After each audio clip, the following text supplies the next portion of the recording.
The Senate in Nigeria has called on the National Security Advisor, Babagana Mungunu, to alert all security agencies and financial institutions in the country about the current threatening dimension of cyber attack. The Senate took this decision after the deliberation on the motion sponsored by Senator Buhari Abdul Fattah, representing Oyo North, on the worrisome dimension of the cyber crime and insecurity. Senator Abdul Fattah had, in the body of the motion, raised alarm that cyber attacks are taking dangerous dimension all over the world, with at least 200,000 targets. Over 150 countries were hit on the 12th of May. Senate alarm about revelation from study that over 70% of hacking attempts so far, about 3,500 cyber attacks of Nigerian ICT space have been successful, resulting in loss of over 450 million US dollars. And the government servers are currently under serious threat. Further alarm about oversight funding of the Senate Committee on ICT and Cybercrime, which revealed that the ICT shortfall in the country is enormous, that Nigerian cyberspace is porous, and that the system lacks a well-structured and effective approach to cybercrime control. It further raised alarm about the oversight funding of the Senate Committee on ITC and Cybercrime, which revealed that ITV's shortfall in the country is enormous, and that Nigerian cyberspace is porous without an effective structure and approach to cybercrime control. Senator Benga Shefa, representing Lagos East, who seconded the motion, stated that he was a victim of recent cyber attack and this should be taken seriously. Mr. President, I stand before you to confirm that I happen to be a victim of this cybercrime about 2 weeks ago. People were calling me from all over that my name, my picture, and an account was posted on my Facebook. And a lot of people that believed in my personality and my integrity thought that scam was really true. So many people lost money until I now went to advertise that it was fraudulent. This is worrisome. Deputy Senate President Ike Kremadu, who presided over the plenary, stated in his concluding remark that there's a need for government agencies charged with investigation, prevention, and punishment of cybercrime to be proactive. I think this is important, and we also are aware that the issue of investigation, prevention, and then punishment for cybercrimes are quite challenging. So it is important that all stakeholders need to come together to find a way of dealing with it. So the Senate also mandated its Committee on ITC and Cybercrime to immediately convene a national stakeholder conference on cybersecurity, with a need to stimulate a collective reflection among relevant stakeholders in articulating a national and broad-based approach to keep the country ahead of the challenge. From National Assembly Complex, Abuja, Muyiwa Bamdele reporting.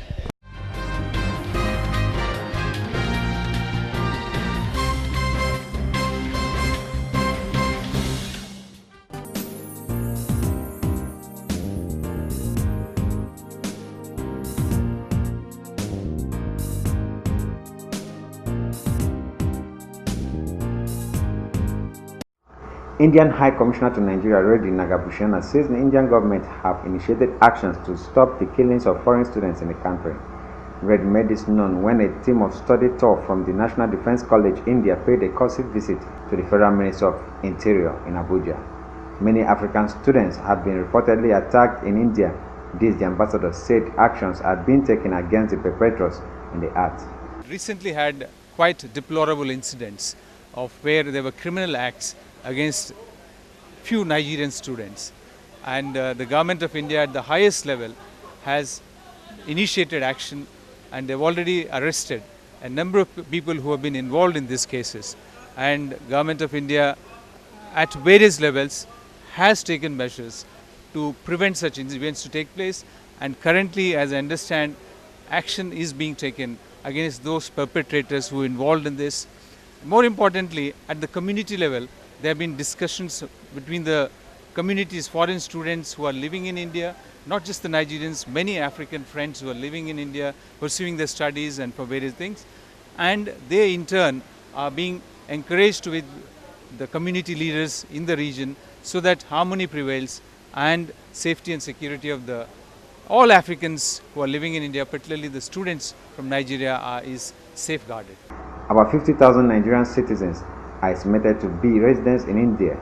Both India and Nigeria have come from the same background, from the colonial background, and we interacted with the defense headquarters and the army headquarters, and we found that 90% is similar, both Indian armed forces and the Nigerian armed forces. We have learned the new things, and we also face the same problems in the country. Minister of Interior Abdulrahman Dambazal, while answering questions on what Nigerian government is doing to solve the problem with the Lake Chad region, he said, "This is an issue that is beyond Nigeria, beyond even the region itself, because not long ago Nigeria sponsored about $5 million for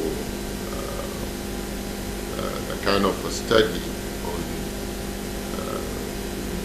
how this lake can be recharged. But beyond that, recharging the lake would cost a lot of money, and which requires international assistance. And we must not forget the fact that this issue is a result of climate change. And in terms of the phenomenon of climate change, Africa is a victim. We do not contribute to it, but we are victimized by the activities of others. But of course, too, in terms of Lake Chad, there are issues of human activities that also contribute in addition to the issue of climate change. In Abuja, LM Chukwemeka reports.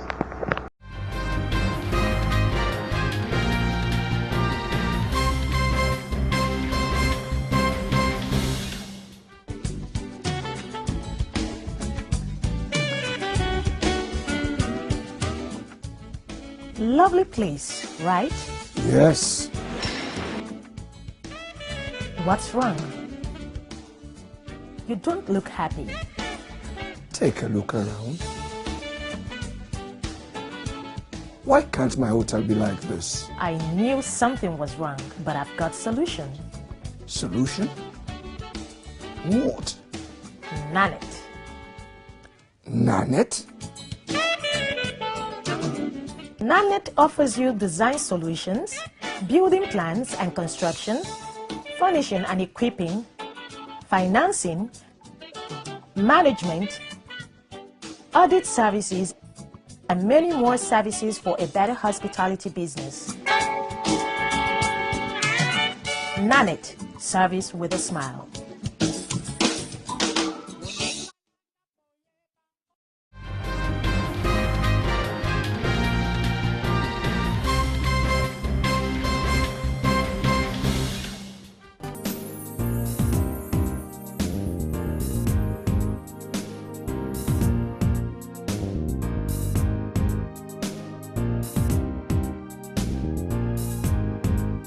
Following positive economic indicators, the central bank governor, Godwin Emefiele, has again assured that Nigeria will be out of recession in the third quarter of the year. The Apex Bank governor said this while briefing journalists immediately after the conclusion of the monetary policy meeting in Abuja.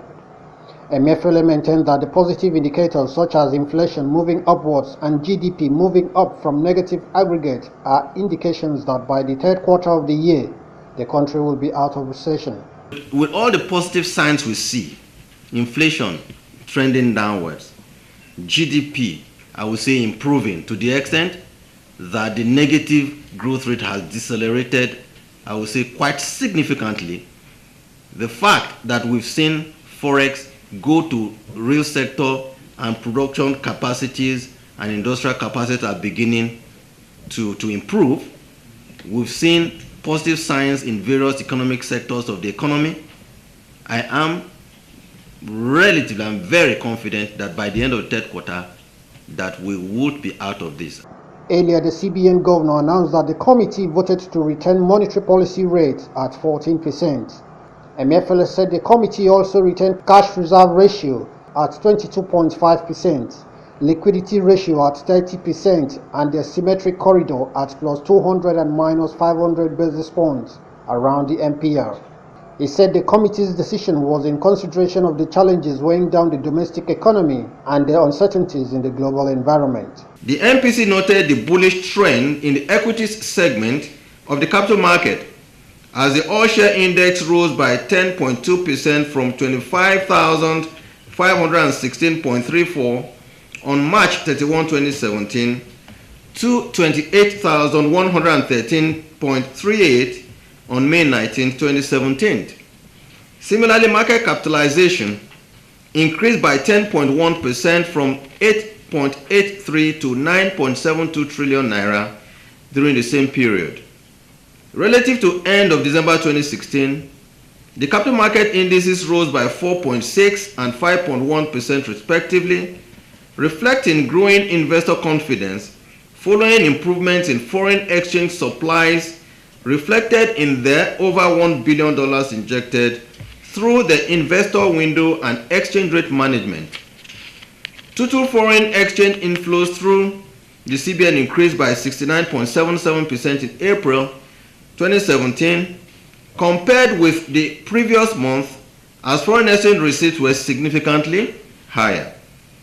Total outflows, however, rose by less significantly at 29.35% during the same period. The committee decided by a unanimous vote of 8 members in attendance to retain the MPR at 14% alongside all other policy parameters. In summary, MPC decided to 1. Retain MPR at 14%, 2. Retain CRR at 22.5%, 3. Retain liquidity ratio at 30%, and 4. Retain the asymmetric corridor at plus 200 and minus 500 basis points around the MPR. Awesome Raffle, Ben Television.